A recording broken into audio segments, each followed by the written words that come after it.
What you focus on?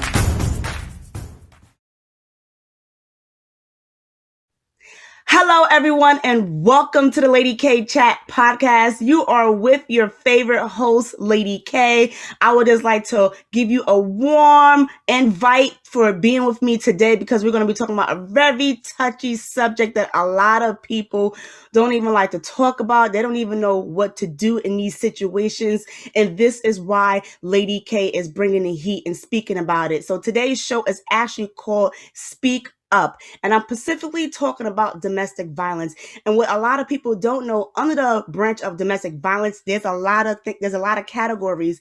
And one particular today, I'm touching base on sexually assault. And if you have been following me for the past 2 weeks, I had a special guest, Miss Deborah Kofer. And in our session, she opened up about her childhood. And she talked about how she dealt with the child abuse from her own father.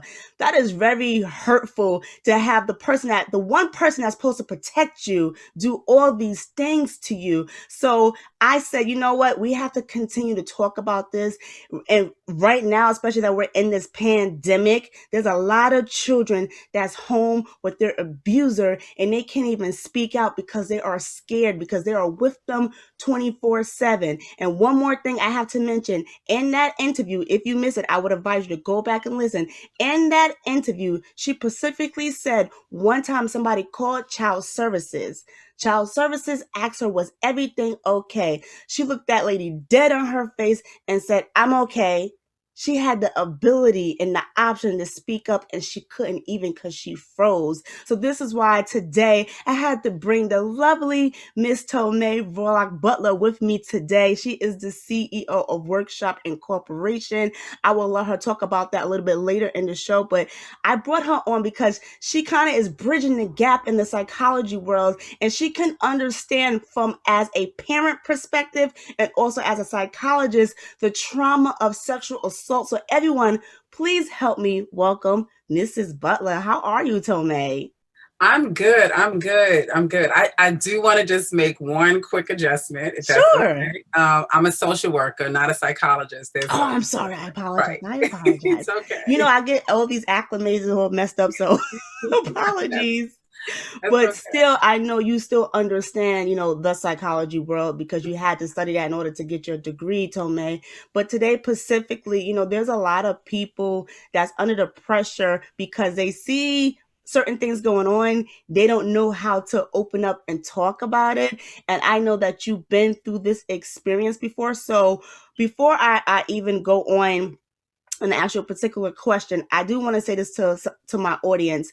One day I was specifically in a Facebook and I was on this group and this lady was complaining about how she took her daughter to the doctor because her daughter was a teenager and the doctor asked her to step out the room, because once they get to a certain age, they can ask them safe questions. And she said she didn't like it, but I have to also mention from my perspective, I think it's a great thing because it gives the children the opportunity to speak up in a safe place. So I know a lot of people may not agree, but you got to understand there's child safety in all areas. And I think that's one great area that, with the Pediatric Association, they took lead on it and allowed to the children to speak up because we need more children to speak up. Because if not, they carry this baggage with them, and then when you're turning into adulthood, then you're dealing with stuff in your childhood that you haven't even tackled, and we don't even want that. So I know I said a mouthful, but in your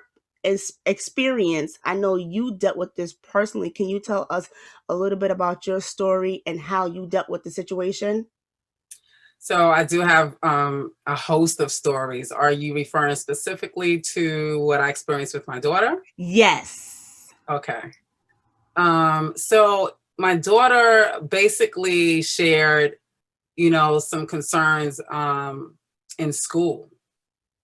And what she shared was she kept basically just telling the teacher she didn't want a specific boy next to her, and in the way they were seated.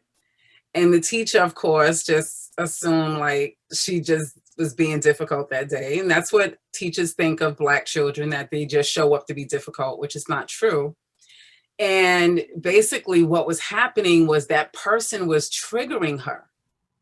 And so at some point, because he wouldn't leave her alone, she took a crown, and she tried to stab him with the crown, but the crown broke, of course.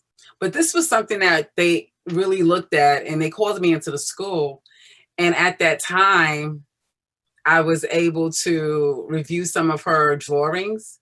So over the past week, she had been drawing some pictures that were very graphic in nature. And quite frankly, she was too young to be able to draw it so accurately, a picture of a penis.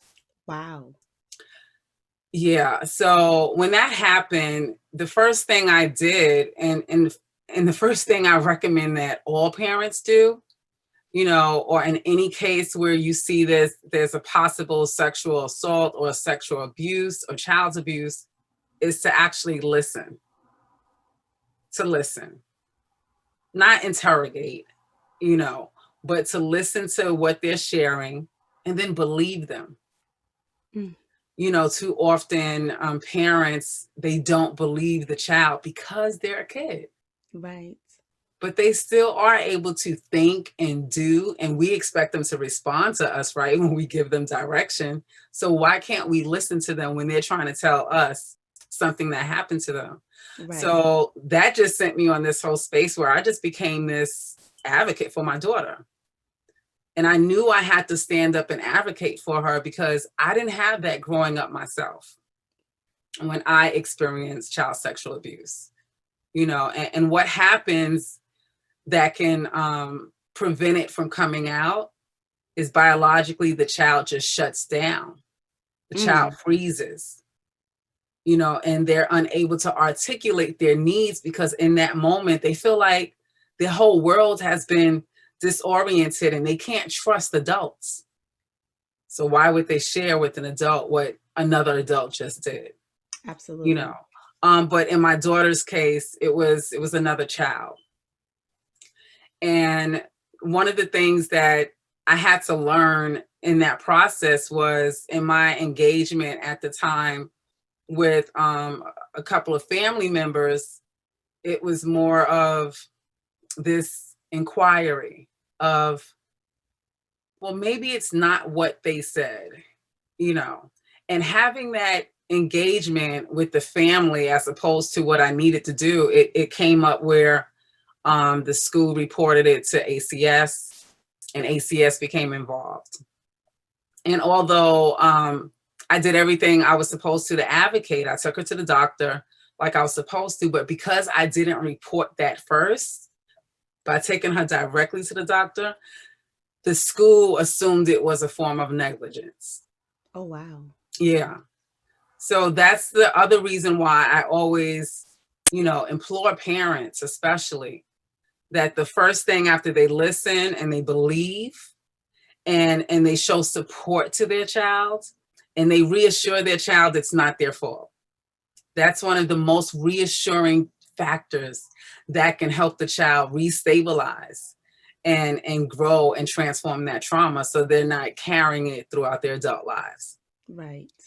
And so with that, I had to have all of these different meetings, with Child Protection Services. It was a horrific ordeal for me to go through. Right. And not just because what was happening with my daughter, but because I had to also deal with my own emotions around what was happening. I felt like I failed her as a parent. I felt like I let her down. I couldn't protect her. And all those things were outside of my control because it actually happened when she was visiting with other family members. Right. It was still something that just weighed on me because in my mind, I kept thinking, you went through this.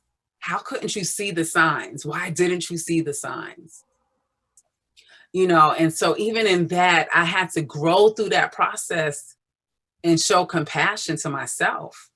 Because if I couldn't give myself compassion, then I wouldn't be able to extend it to my daughter. Absolutely.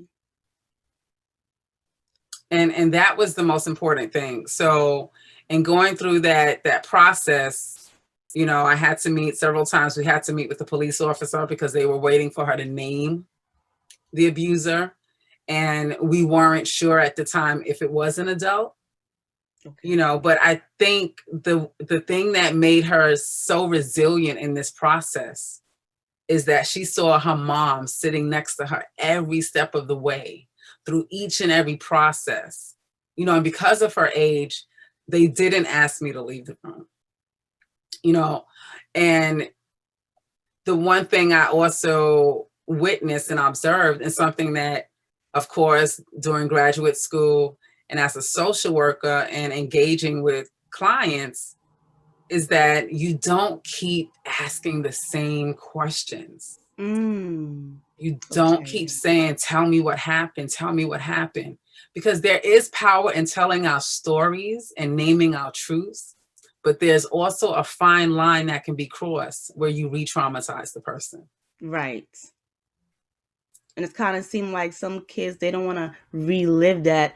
And just real briefly, I just want to share that I had a family member go through something very similar. And this child, they open up and they spoke. But when you try to talk to them now, they be like, nope. They don't want to because they don't want to relive it. So I can definitely co-sign to what you're saying, because it breaks my heart just to watch this child go through this. And one thing that I heard you say, Tomay, was give the child support, because they need to know that you're with them every step of the way. And this child, it was just getting one-sided support. So I think that was part of another reason why that child, specifically shut down. So I think support is crucial all around. But I just wanted to jump in real quick and say that, but I'm gonna allow you to continue on with your story. Well, I mean, just to piggyback off what you said, with support, it's okay if it's one-sided. Right. Because what is crucial is that support is given. What people don't really understand about trauma is that the impact of trauma can be long-lasting and long-standing in a person's life, depending on how it was attended to when it happened. So just the mere fact of having someone, say, it's not your fault, I'm here for you. You don't have to talk about it, but if you want to, I'm listening. Giving them those affirmations and letting them know that they're still, that brave child, that amazing person, still affirming who they were, or even how they saw themselves before. Right. Allowing them to still be playful. Because the other thing that happens is people think, for some odd reason, that once a person has experienced some type of abuse or trauma, that they're no longer independent thinking beings, that they need you to tell them everything they need to do, that they need somebody to always make decisions for them. And that is harmful. That can cause more trauma, because what a person needs, especially a child, is for you to still let them have autonomy over who they are. Let them be able to express themselves freely. Right. And then to empower them. Because what people feel, who experience trauma, sexual assault, child sexual abuse, what they experience is this disempowerment.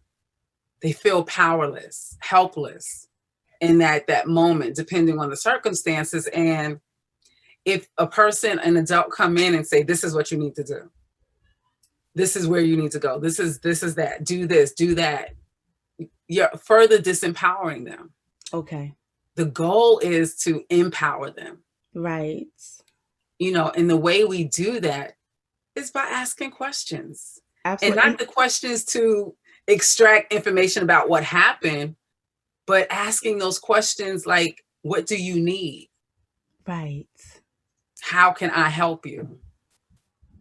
What would make you, process this better? If it's a child, it would be a different question.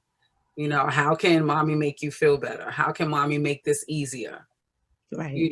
Not by saying, okay, from now on, you're not going out, you're not doing, like, that's not helping. Right. Because that's making them feel more crippled. And I think the other thing that, and I'm speaking from lived experience, but I'm also speaking from experience as a social worker. Right. And also as a restorative practitioner, restorative justice practitioner, because I do a lot of healing work and healing circles in that realm as well. And the thing is, I can't even emphasize it more, is that to have that sense of safety reestablished is key to being able to navigate life, in a healthy way. Right. Tomay, you did say something so powerful that does dawn on me. When you was talking about giving the child support and, and don't dictate their every movement because they feel like they won't have a voice, or they probably feel like, you're justifying my every move, so I can't even breathe. I feel like in the moment when that particular person took their innocence from them, it's like that person already just took something from them unwillingly. So I feel like if you keep taken from someone unwillingly, they're going to continue to shut down. But like you said, if you allow them to be in that safe space and you allow them to flow, and you're just telling them, I'm there for the support, that means everything. So I think a lot of people need to keep that in the mind, even though they want to know what happened. But like you said, it's specific questions that can be asked. And of course, we already know there's people that's trained in that area to do so. Would you say, should the parent leave it to the experts to do that, or do you feel like the parents should try to chime in and try to pull it out the child to talk about the experience that happened to them? Well, I have to admit that I am opposed to using language like expert. Okay. And that's rooted in my faith. The only expert over my life is God. Amen. and so I would never, and let me just not even say never, because I have done it and I saw the ramifications of it, but Okay. I wouldn't ever again. And I wouldn't recommend to a parent that you leave this up to, a doctor or a psychologist or a social worker or a mental health counselor. No. Okay. It has to be a collaboration. That's part of the community, that comes forward. Like they say, it takes a village to raise a child. Absolutely. It takes that same village to heal a child. Ooh. Right. Absolutely. I agree with you on that. I piggyback on that one. So it takes the village to help heal that child. But for the people who don't have a lot of support, what would you recommend for them? And when I say support, I mean support from family. Right. That's so community is everything. Right. And this is why. So one of the things that I did in working while working with young people is I helped them to see themselves as the CEO of their life, right? And then to see their parents, if they have both parents, the parent is the president and vice president, Absolutely. right? Of their organization, if you will. But it's important to add people at that table that will empower you and connect with you and support you. So even having young people having close friends and connected to their parents, because sometimes the reality is you may not be able to elicit information from your child, but that other adult, that's connected to, their friend, their mom, if they're able to tell them and you have a good relationship with that mother and she comes back and tell you, then it's still going to work out for good. Absolutely. So that's why it's important that, and a lot of times we don't do that, especially as Black women, because it's hard to trust. Right. With the way things happen and betrayals, like every time you turn around. But it is important to not focus on the fear aspect of what might happen, but to connect with somebody's humanity. Right. So that the adult, the parent, is establishing a community, a village as well, if they don't have it. And this can show up as a coach in the school. Right. Right. A coach in the school. I always tell students in the building, go and identify safe adults and come back and know who they are. Right. It's funny that you say that because, right now I'm teaching my son, about strangers.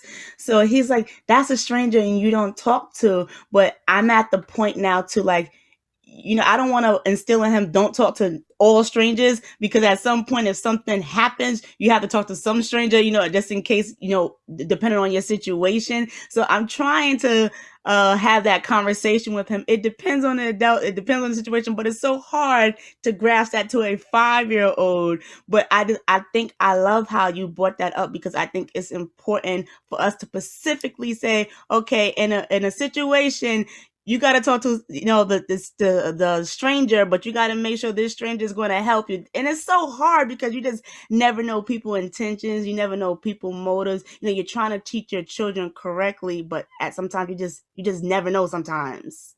Right. And so that's the message too, like for parents, Right. Like myself, when I felt like I failed, for parents not to blame themselves either when these things happen, because it was Right. simply out of your control, Right. out of my control. And in a way that I help young people identify a safe person is by, let's do this checklist. Let's talk about who's not safe, and we'll look at their actions. We'll look at their behavior. We look at how other children react to them. Okay. Because if there's an adult where no child wants to be around them, there's a problem. Right. Right. That's the family member that everybody wants to stay away from, then yeah, that's pretty much one clue. And even to be able to say it's okay to trust people, because I think about this whole concept right from the Bible where Jesus was looking at a tree, right? It was a fig tree. But then the Bible talks about as he got closer to the tree, then he realized it wasn't producing any fruit. So it do take for us to move closer, and Bell Hooks, she has a quote that says, when we drop fear, we draw closer to people. Absolutely. And we need to draw closer to people. That's the only way we're going to get to know them.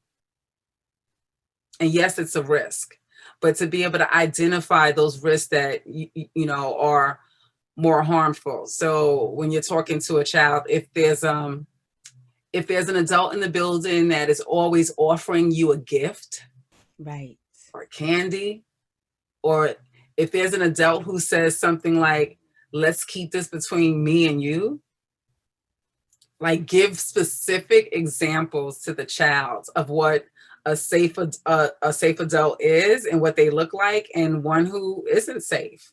Thank you for that. I hope everyone, you are taking key notes, because this is crucial right here on how to educate our children what to look for. So thank you for that, Tomay. You're welcome.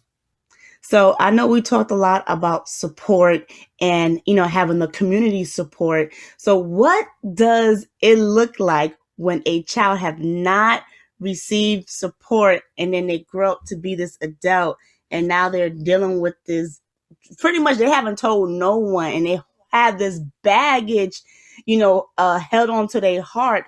What does that look like? Like untreated. It's pretty much you're pretty much you're untreated. You're not treated. And I see there's a lot of adults that's out there walking around untreated. Right.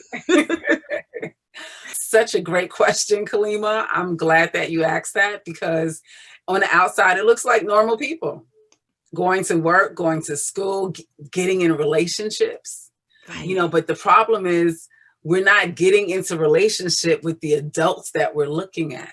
When they're untreated, we're actually getting into relationship with the untreated child. We're getting into relationship with that child that has been harmed and not healed. Wow. That was powerful right there. That line all by itself. That inner child that they have not dealt with. Okay, continue. Elaborate. I want more. Right. So it's interesting because it can show up, people can show up as resilient, strong, vibrant, high functioning, and yet, behind closed doors, they're dealing with inadequacy.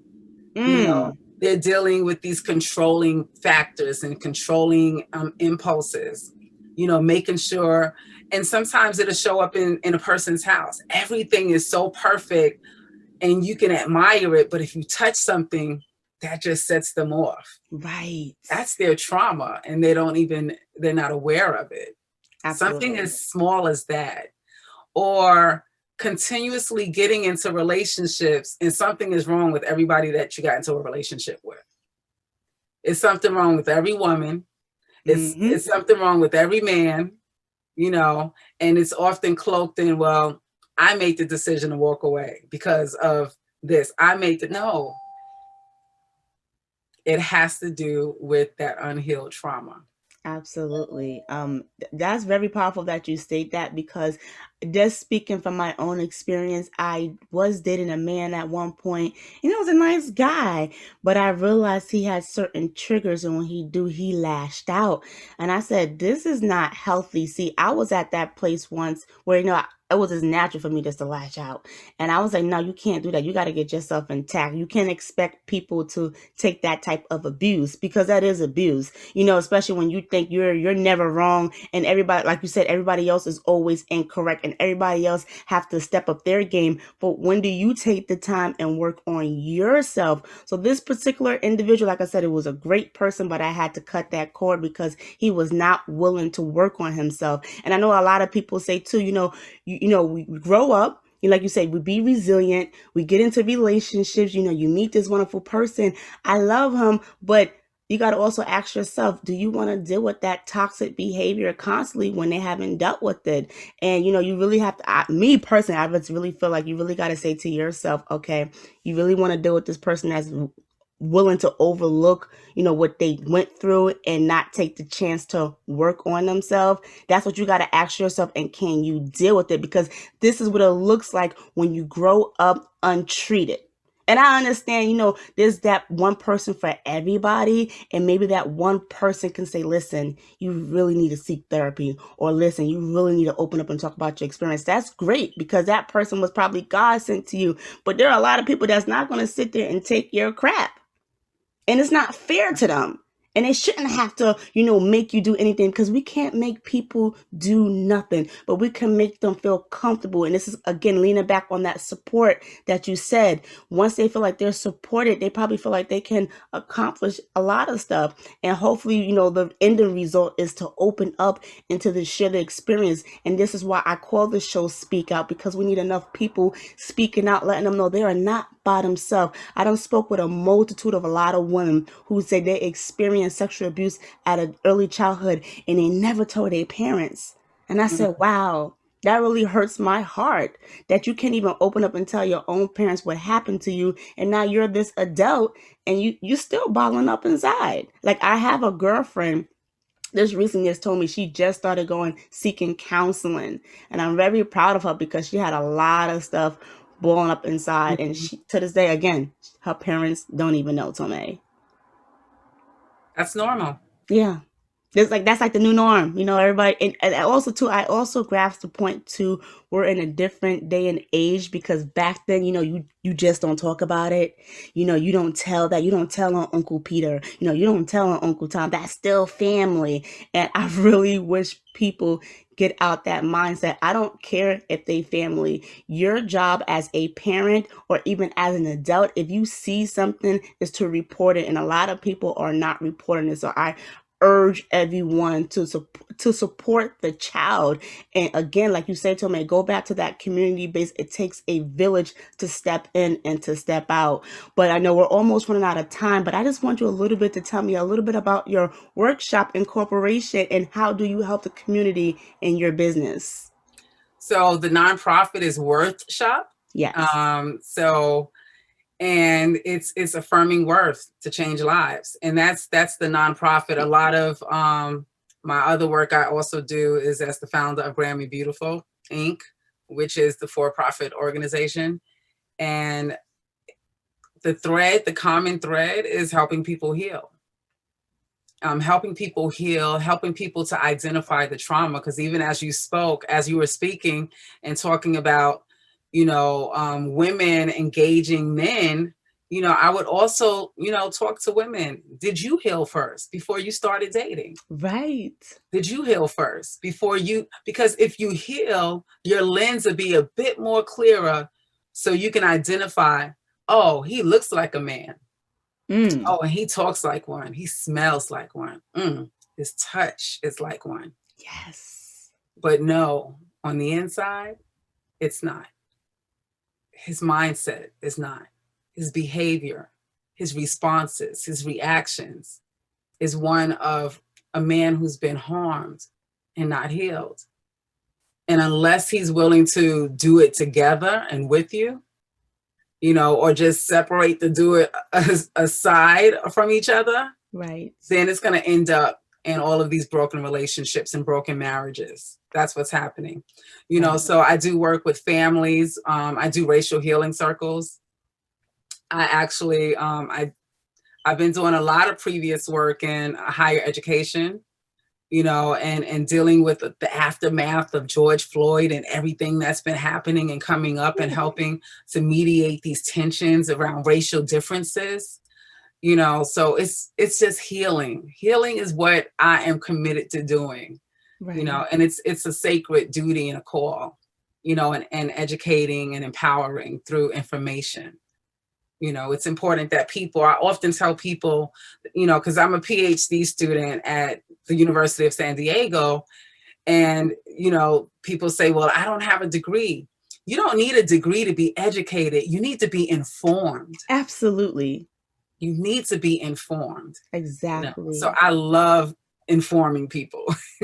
Exactly. And thank you for that, Tomay, because that's one of the reasons why I created this platform, to inform people and to give them a place and a space to receive this type of information, because I do think it's vital.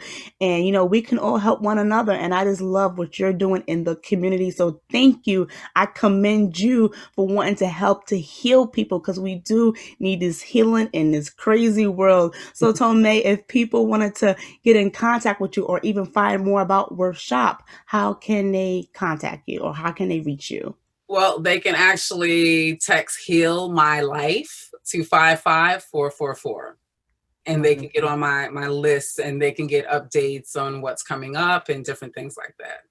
Thank you, Tomay. I really appreciate all of this. Everyone, I hope you got some key information out of this. Continue to follow us at the Lady K Chat Podcast on YouTube, Instagram, Facebook, and on our website at www.ladykenterprisesinc.com, and K is spelled Kay. Thank you, everyone, and you have a great night.